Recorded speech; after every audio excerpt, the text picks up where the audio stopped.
I grab my luggage and follow Fraser upstairs. He goes to the door on the left and unlocks it for me. This will be your room right down the hallway. Next to mine, really close.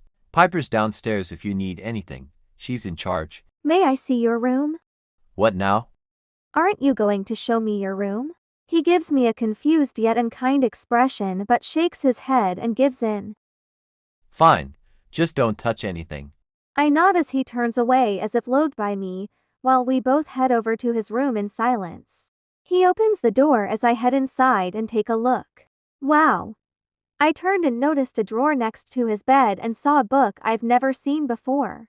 All fancy and detailed, the cover around it made of ice, which made it strange, but somehow made me feel more intrigued by it. I smile and go over to touch it, the cover cold and gelid on my skin as my fingers run past it. I smile, fascinated by the masterpiece of beauty, and grab it off the drawer. Taking it in my hands, while I examined it closer, I exhaled in awe as I turned to Fraser and looked back at the book, not believing my eyes. Hey Fraser, is this yours? He turns around with a frantic look. Don't touch that! He warns, snatching the book away from my hands and shoves it into the drawer, locking it from the outside. What was that? Why so interested? What part of don't touch anything do you not understand? I'm sorry.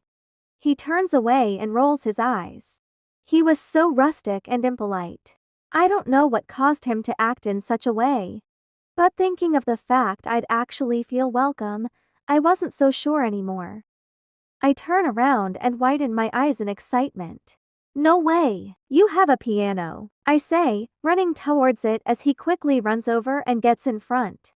I think you've seen enough. What? Clearly, you don't understand any of the rules of not touching anything. I think it's time for you to get out. He points at the doorway. You can't.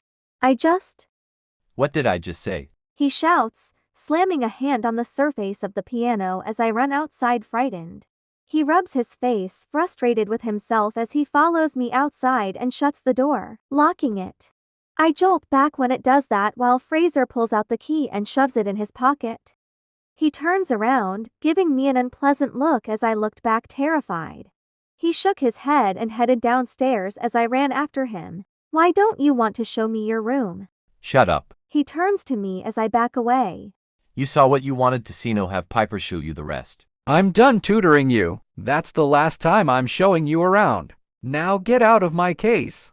He yells. I run from him suddenly, feeling afraid of him as I push through the doors, leaving him.